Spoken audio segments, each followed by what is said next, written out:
Hey guys, welcome back. We are here for the Russian swing, which is kind of one of the cornerstones of kettlebell movements. It forms the basis of a lot of movement patterns, a lot of flow patterns, and it really gives you a lot of bang for your buck as a movement. You're engaging pretty much your entire posterior chain, which is this long line down the back of your body.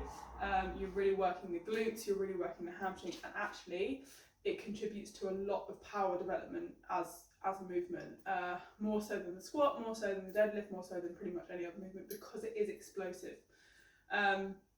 So I'm going to demonstrate the movements. You will have already, or should have already done the deadlift, so you'll understand sort of the hip hinge motion that we talk about. And really the reason we do the deadlift at the beginning is so that it sets you up nicely for the swing. There are some tips that you'll see in the guide, but basically the key thing is to notice that all the power is coming from your hips, drive motion, and your glutes.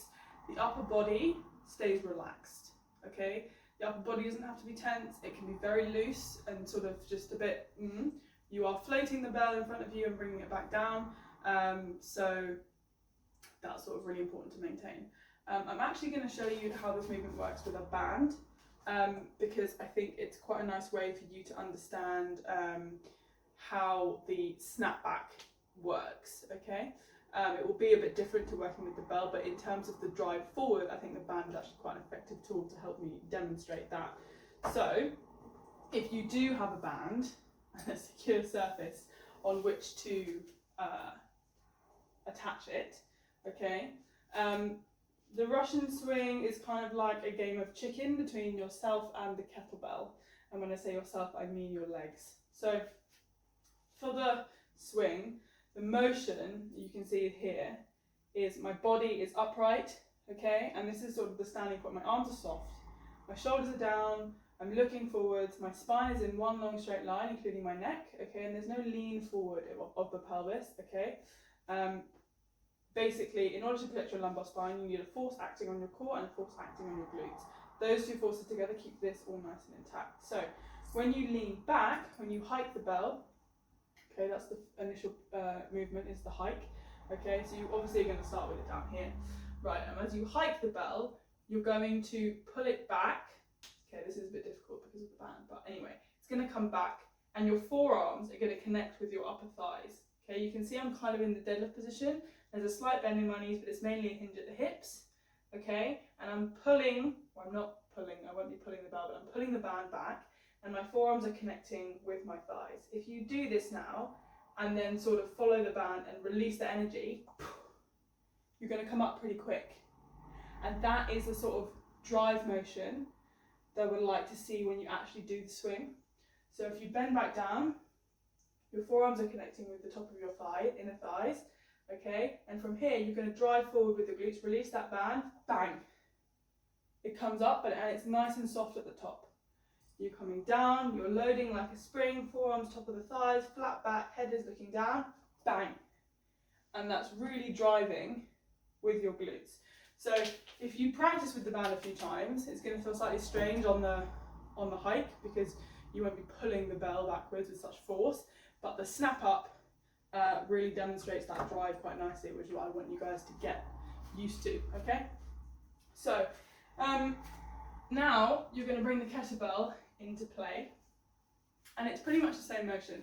So I know for the deadlift we said we start sort of feet just behind the bell. With a swing, we start a bit further back, okay? Because we need space for that bell to naturally fall back between our thighs before we do the snap and sort of drive it forward, okay? So have a go with the band for a few rounds of reps. Maybe go for like 5 reps. It's quite hard to pull it down. You're going to tire out your forearms. And then you're going to come here and you're going to sit into that starting stance. Okay, so slight bigger bend in the knees to get that flat back. And you're just going to let the bell fall back between your legs.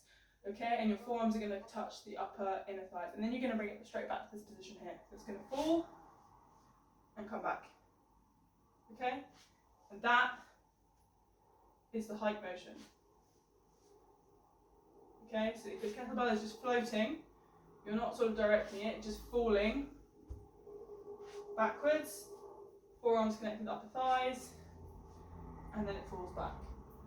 Okay, so again, practice that motion. That is sort of the lead back and fall forward.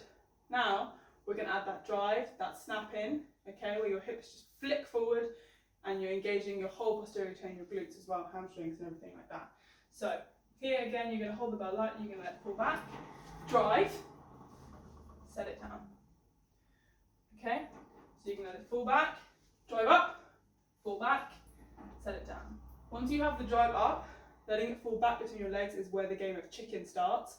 Okay, because you can let it fall back, and at the last possible second before it hits your thighs is when you hinge and allow your forearms to connect to upper thighs before setting it down. Okay, so we're going to go for a few reps of hike, swing, swing back, stop.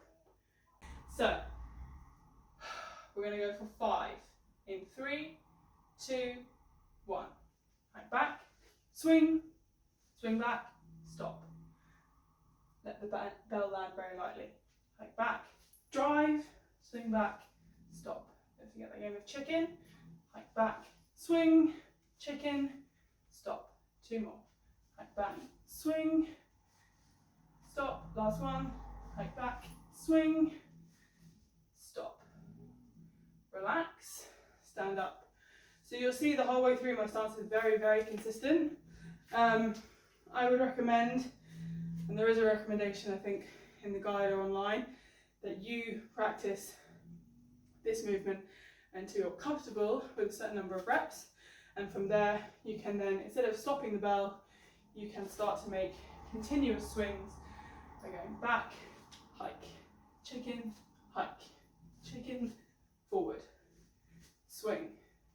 Forearms are connecting to the thighs the whole time,